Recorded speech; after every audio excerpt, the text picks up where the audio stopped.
সব সময় rich food খেতে খেতে আমাদের শরীরটা যেন জম ধরে গেছে। তাই আপনাদের জন্য এমন একটি রেসিপি নিয়ে এসেছি যেটা আপনাদের পরিবারের সবাই অনেক তৃপ্তি এবং আনন্দ নিয়ে খেতে পারবে।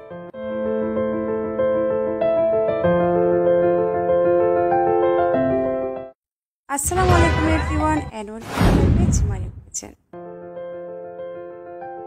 আজকে আপনাদের সাথে শেয়ার করব কিভাবে খুব সহজভাবে বাসায় ভেজিটেবল রাইস রান্না করব। চলুন তাহলে রেসিপিটি শুরু করি। সবগুলো উপকরণ আমি এখানে নিয়েছি এখানে 3টি capsicum, green, red and yellow. সাথে আরও নিয়েছি পেঁয়াজ, রসুন, 2 টুকরো মুরগির মাংস, ধনেপাতা, কাজু বাদাম, মটরশুঁটি, গাজর, কাঁচামরিচ। সবগুলো উপকরণ থেকে অল্প অল্প কেটে নিয়েছি। এখানে লবণ, কয়েকটি গোটা মশলা, পানি ও সয়া সস নিয়ে নিয়েছি। আমি এখানে 200 গ্রামের মতো বাসমতি চাল নিয়েছি। এই ভেজিটেবল রাইসটি বাসমতি চাল দিয়ে রান্না করলে খেতে সুস্বাদু এবং দেখতে অনেক সুন্দর হয়। আপনারা চাইলে অন্য চাউল দিয়েও রান্না করতে পারেন।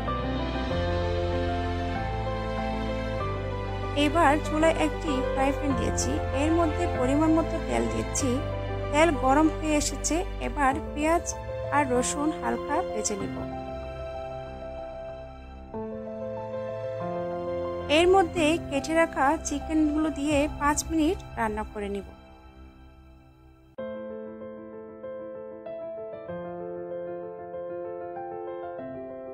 পাঁচ মিনিট পর চিকেনগুলোর মধ্যে একে একে কেটে রাখা সব সবজি দিয়ে দিব। সবজিগুলো দিয়ে হালকা আঁচে 2 থেকে 3 মিনিট রান্না করে নিব।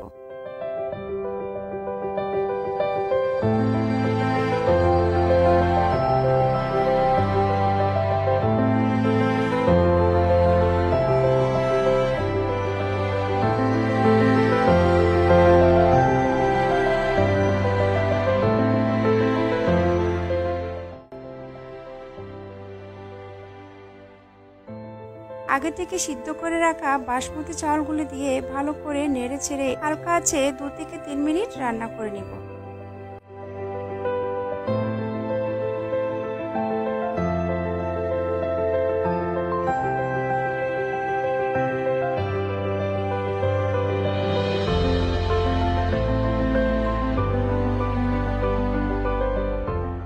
হাফ চা চামচ গরম মশলা, 1 টেবিল চামচ সয়া সস দিয়ে দিব।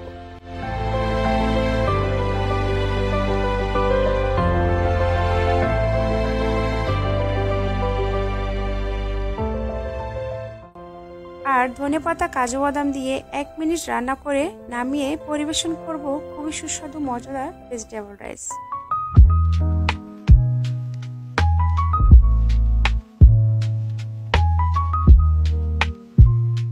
তো বন্ধুরা, আমার ভেজিটেবল রাইস রেডি। এখন আমি পরিবেশন করছি। পাশে একটু ডেকোরেশন করলাম গাজর আর টমেটো দিয়ে। আপনারা আপনাদের মতো পরিবেশন করবেন। দেখে বুঝতে পারছেন কতটা সুস্বাদু এবং কতটা লোভনীয় হয়েছে।